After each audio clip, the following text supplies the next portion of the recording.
G'day viewers, welcome to another super cool, super helpful repair video from the Goat Shed, located in Newcastle, New South Wales, Australia. Today is Monday, June 24th, 2024. It's 13 degrees Celsius outside, which is approximately 55.4 degrees Fahrenheit. Earlier today it was only 7 degrees Celsius, which is 44.6 Fahrenheit. So I know it doesn't get as cold as it does in some places in the US and Europe, but that's getting down cold for us at 7 degrees. So today we present to you Gottlieb's Jacks Open from 1977, a wedgehead game, which was designed by Ed Krinsky and the artwork by Gordon Morrison. Now there were 3,088 of these units made, 3088, and this machine was later remade as a 4-player game by Milestar in '84. It was called Jacks to Open, and it probably wasn't long after that they disappeared. The machine is an interesting one as well, as it has what we call a drop target trip mech on it. Now we've shown you this before on videos we've done on fast draw, quick draw, but we'll sort of revisit that again. But what we also need to mention is the game prior to this that Gottlieb made was Canada Dry. That was like a 4-player machine, but sort of special advertising like Target Alpha. And the one immediately after this was Gottlieb's Kicker.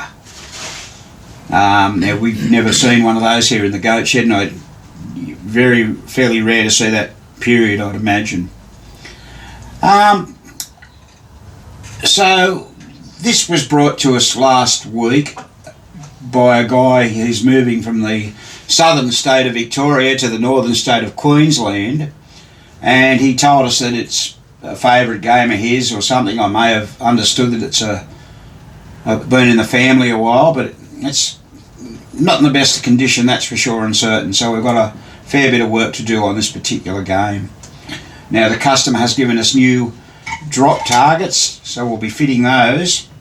And when we've completed this game, we'll do a video on it running and during the troubleshooting video, and we'll also illustrate the drop target system as well once again. Now that drop target trip mech, as they call it, Gottlieb only ever used that on 5 games. Fast draw and quick draw both from 75, and then all of the 3 from 77, Jacks Open, Lucky Hand, which was the add-a-ball of Jacks Open, and Lucky Card. Lucky Card may well have been an Italian game. I'm not certain about that. I didn't bother looking at that. Now, let's just go and have a look at some of the things we need to do on this. We've already done the back box mech. We're not going to go there. You know what we do there. We've done the replay unit. We've done the ball count unit. We've done the match unit. We've done all the score reels. They were all pretty bad. We've checked and cleaned all the relays, and we've put that back in. The only thing we didn't do, well, we probably should have while we had it out, was the lamp array for the score reels, but we'll probably do that a little later on. Now, we've got the playfield out, and we'll show you where we're up to with that. The playfield got a lot of ball swirl marks on it, needs a good clean. So let's just go and have a look now at what's going on in that regard. Oh, maybe we should have a very, very quick look at the motorboard. Let's do that for you. Standard small motorboard on this. What do we got? 1, 2, 3, 4, 6, 7, 8, 9, 10. Only 11 relays. That's good. Oh, 12 if you count the coin one over there just in front of the transformer. The score motor looks a bit sort of grotty, bit of rust on it. We'll clean that up. So yeah, we'll do that sort of last.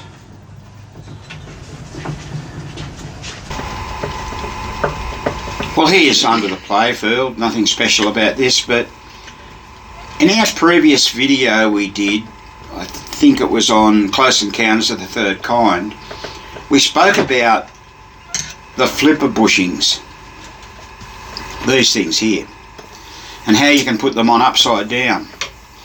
Well, this particular ones are both incorrect. So I'm going to push that in and it's not really restoring quickly. Same with this one, I'll push it in.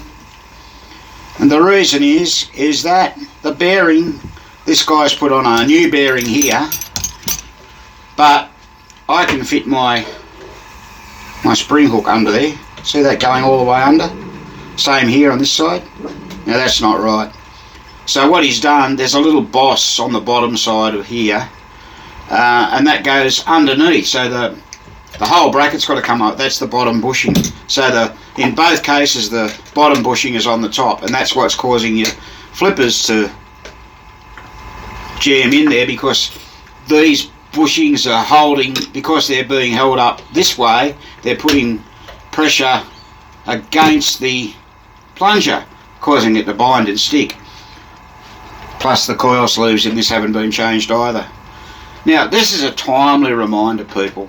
If you're going to change parts, do everything, you know, put new coil sleeves in, put new bushings in, put new end of stroke switches in, buy a flipper kit. This makes your life much easier, and then you haven't got to worry about anything else at all. But that's up to you, I guess. That's what we'll be doing. We'll have to fix that for the guy. Now over here on the left we have what they call the sequence unit. This is a step unit. Let's try and get a little bit of a closer view at that. There we go. And this unit is not working very well at all. So Graham, can you just operate the plunger and just show the viewers what it's doing? Graham will just push down that plunger. Look at that, it's jamming down. Doing anything. Step is going backwards. See that whole wheel's going backwards and forwards. It's buggered. It needs pulling down. And I remind you, it just doesn't need a spray of isopropyl and a drop of oil. It needs pulling apart and fixing and find out what on earth's wrong with it. So that's the thing that would control. You start off this game with 2 jacks lit, and you've got to hit the 2 jack drop targets, and then they'll reset, advance to the next suite and the next and the next, till you get a royal flush and you get specials and everything. Like I say, we'll be talking about that when we do a video of gameplay, not necessarily today. Now over here we've got one goat sitting on top of the drop targets, and we've actually got a couple of broken drop targets on the end. I believe, which 2 was it? These 2. No, it's this end. This end, is it? Okay, yeah. So the customer has given us new drop targets. He didn't buy new springs, nor did he buy triggers, but fortunately they're appearing to look okay. Now, that unit will come right out and get fully serviced. Plus it makes it easier to change the drop targets. Now, we're not going to do a video on how to change the drop targets. Once again, we've done, I think, 2, maybe 3 videos on changing drop targets. And one of those was on the yellow drop targets of a quick draw, fast draw. And that has this same mechanism in it, which is the trip mech. So you notice on the end here, let's have a look, we have 2 coils. So this coil here is the normal drop target reset coil. So I reset all those drop targets, and then I operate this one, and others come up. That's all part of the mech. It's quite ingenious how they did this. We will show you that again when we do this, but once again we've done it in our previous videos. So all in all, we've got a reasonable amount of work to do on this game.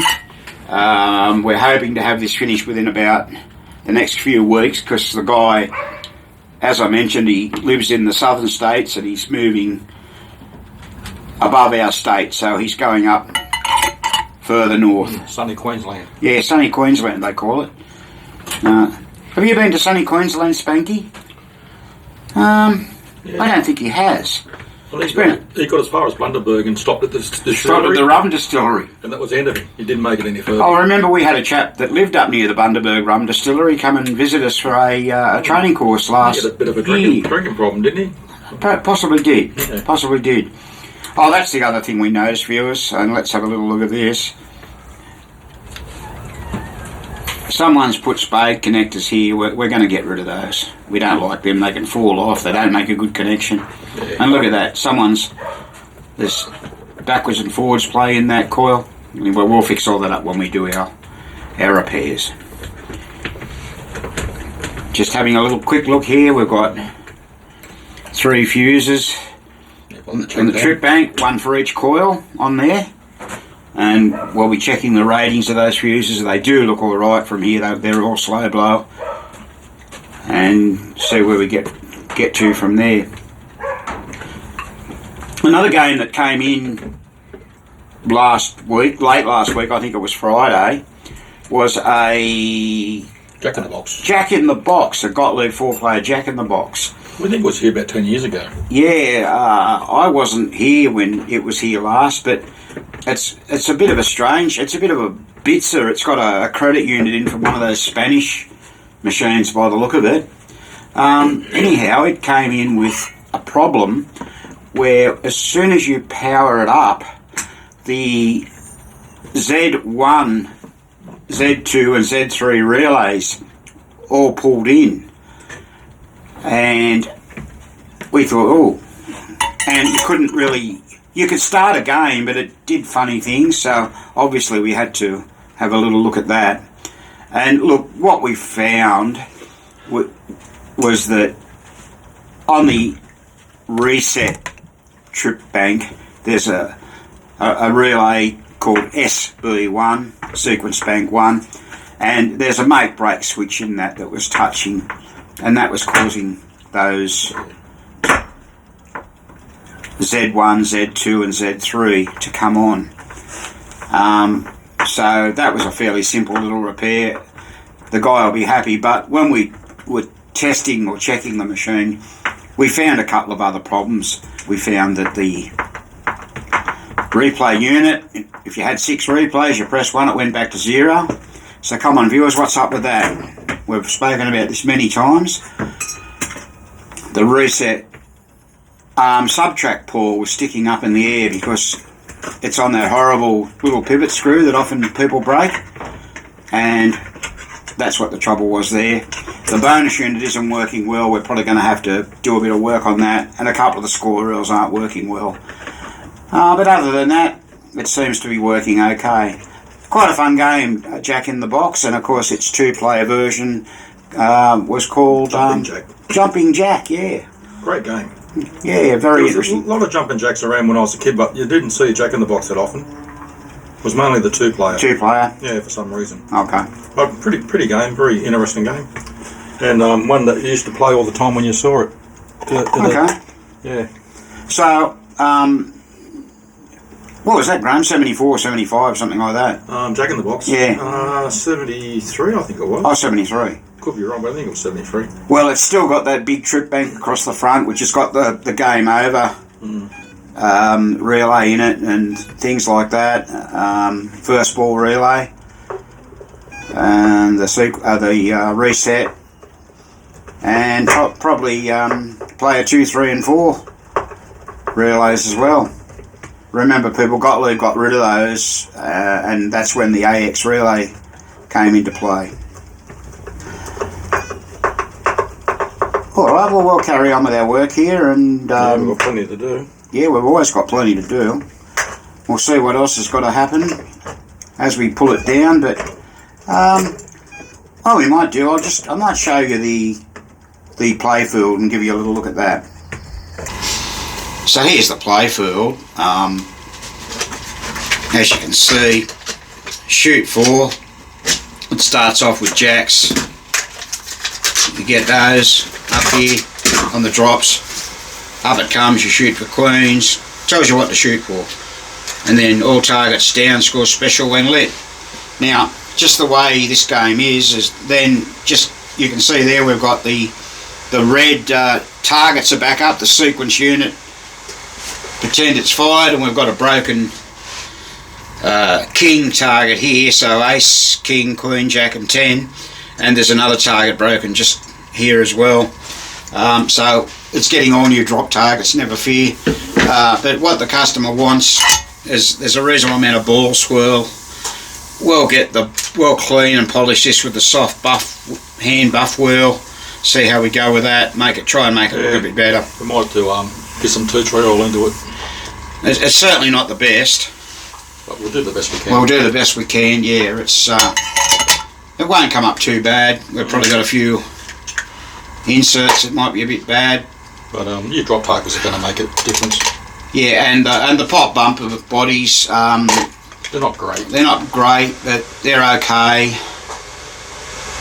So we've got those out, and we've shown you how to take a pop bumper out in our other videos. But this particular one underneath has got you don't screw the bracket into the wood, you screw it into metal, which was a sort of an idea they brought up and let it right into the solid state era, I believe. Yeah.